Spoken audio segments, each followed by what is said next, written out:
Are you feeling overwhelmed, tired? Is your to-do list this time of the year a mile long? Welcome to our weekly Caregiver Cafe. I'm Penny and this is Kim. And today we are going to talk about how there is no need to sparkle. So Kim, when I say no need to sparkle, what does that mean to you? Wow. Thinking about the list of overwhelm, not just this time of year, but all throughout the year, I guess, number one. And the no need to sparkle, that brings up all kinds of memories for me, I guess, especially as a young mom, wanting the kids to, look all kind of put together and best dressed in their best clothes when we went out for an outing and having, the laundry up to date, the dishes done, the floors washed, all of those things, and trying to get it all done and just failing miserably at it because it was just too much, right? And then just when you clean the house, or pardon me, just when nobody comes over to visit when your house is clean. It's always on the day that you didn't, And so that's what it brings up for me is just those memories of, and even now sometimes too, when people come over and it's like, oh, there's dishes in the sink. But I read something and I don't remember where it was, but it was, it's a true friend when you can invite them over when the dishes aren't done and the laundry is on the couch that needs to be folded. And that really, really landed gently in my heart, and really spoke volumes about friendship and not having to do it all.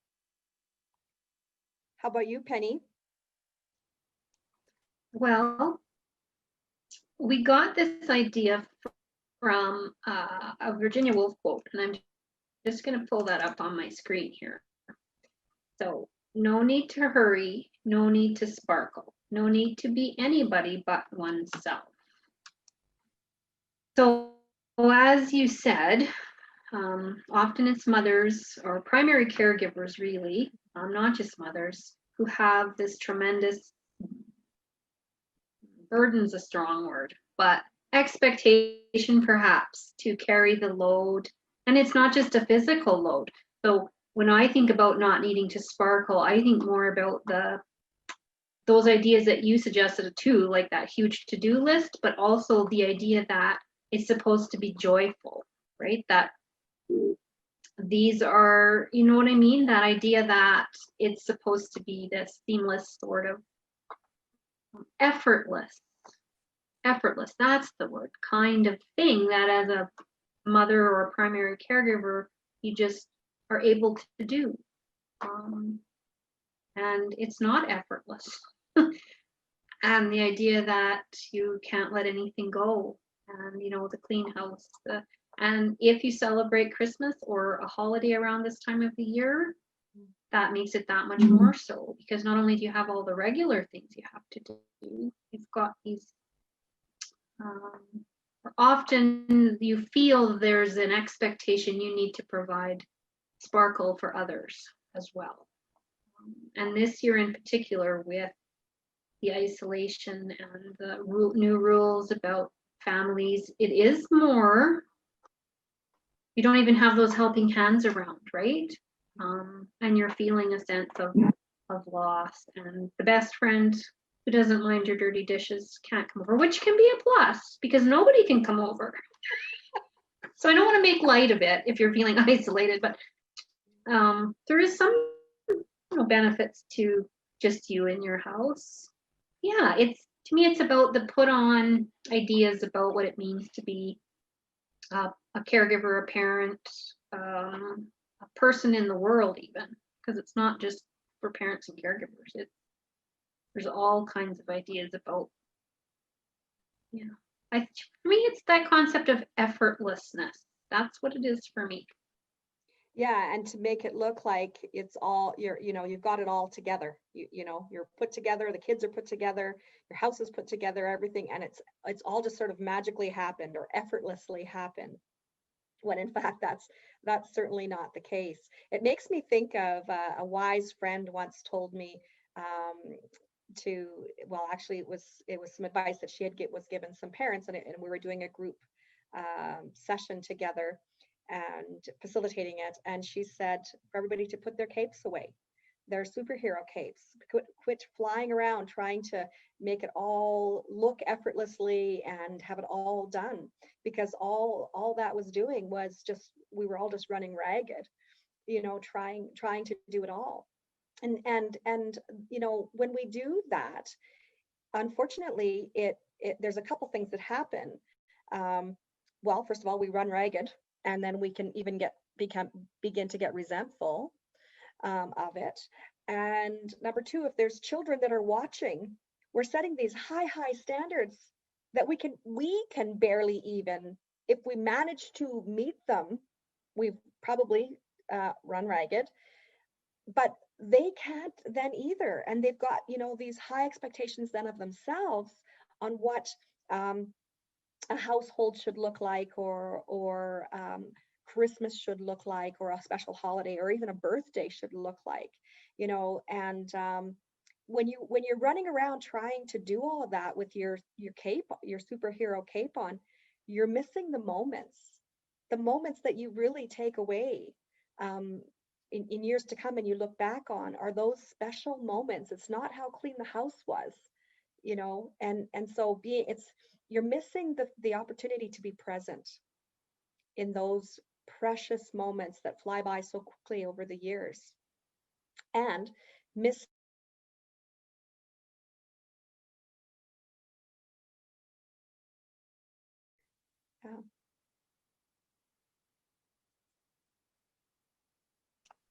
Can you just repeat the last bit for me?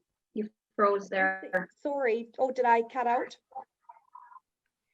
So it's okay, just say the last bit. Missing the opportunity to model that for our kids, when we're running around being with our superhero cape on, we're not actually able to be present, and that's the part that we miss. And our kids grow up so quickly, and time flies by. But if we're flying around, we miss it. We miss those moments. And not only that, we're modeling that for our kids. So then they're going to be doing the same thing, and we're teaching them to not be present as well. And on top of that, yeah, when you say, oh, sorry, you're going to go ahead, Penny, before I move on to the next. I was just going to say, on top of that, when you are saying yes to all these things and doing all these things, you have to ask yourself, who are you saying no to?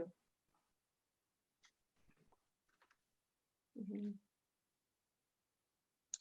Interestingly enough, that's exactly what I was going to say, is you can't say yes to one thing without saying no to something else.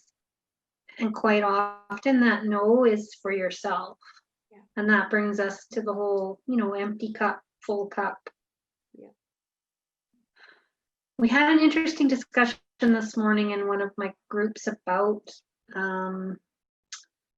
looking at the big picture and looking at where you want to be, and then taking tiny steps daily to reach that place. So it's the idea, let's use the holidays for an example. So if you celebrate some way with you know, gifts and family, and what's your goal for that celebration? Is your goal that your family is together, and even your immediate family this year, and that people are feeling peaceful and loved?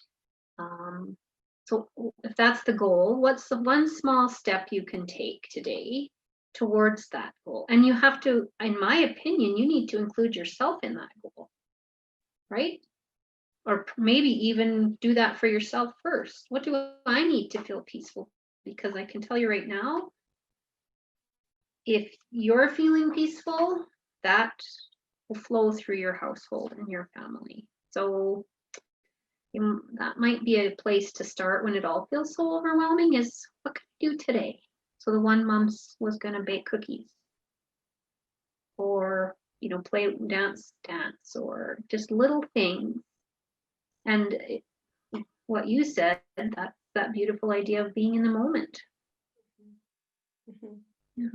And for me, I think it's simplifying. It really is simplifying things so that I can be in the moment. Because if I'm busy making an impressive um, meal or an impressive activities for a birthday party or whatever the case it is, I don't get that opportunity to do that. I really don't. And the other thing that I want to mention too, I think that really is an important piece, is that when we do it all for our children, for those in our family, they actually don't get the opportunity to experience not having it all. And there is some real growth and development and in having to adapt to not having it all, and feeling what that feels like to not have whatever it is that they're wanting. When we jump out through hoops, in order to make things happen, um, that might be a sign that we shouldn't be jumping through the hoops with our superhero cape on. Do you know what I'm saying? And so if we're not able to do that one last thing, then maybe it gives our children an opportunity to adapt and build that adaptation process. Even with Right.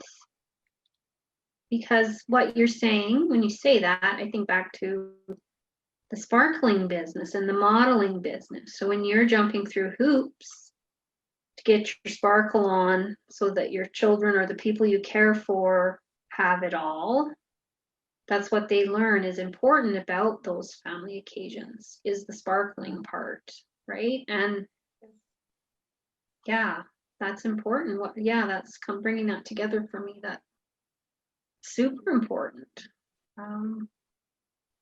And disappointment builds resilience, right? That's a beautiful concept of, it's so hard to hear the people you love cry.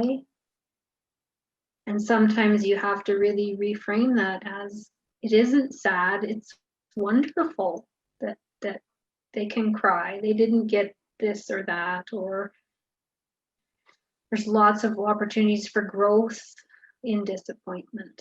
And that's part of the sparkle bit too, right? Is that part of sparkling is acting like everything's good all the time. And that's not so much of a healthy message, emotionally speaking.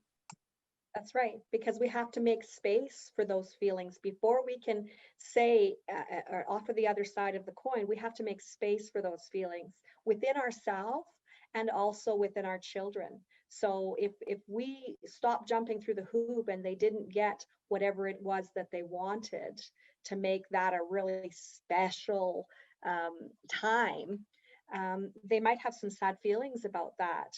And then we can come alongside and make room for them to have those feelings. And once they feel understood and validated and heard, then we can say, what about doing this instead? Or not. It just is. Mm-hmm. And like for us, we can't change the fact that there's restrictions around in our communities. We are having to adapt. And it's because of those little things that happened in our lives when we were little that taught us to adapt, and that's where the resiliency was built for us. Yes, indeed. So, Facebook peeps out there, if you're listening, be oneself. Be at peace with what you can do, what's realistic. Believe in who you are, just as you are. You're worthy. And it isn't based on how decorated your house is or how many cookies you bake. You exist, therefore you're worthy. Your loved ones love you, and they love They want you to feel happy and peaceful. If there's one gift you can give to your children, it is that being at peace or being present, as Kim said. So maybe today we could invite you to think of one small thing you can do today to take a step towards not needing to sparkle. Unless you love to sparkle, and then sparkle away. Sparkling is different for different people. So we will close for today. Thank you for joining us. Again, if you need any extra support or information, please go to our website, www.fcss.ca, to find contact information. And we will see you back next week, so the 16th at 1 o'clock. Have a good day.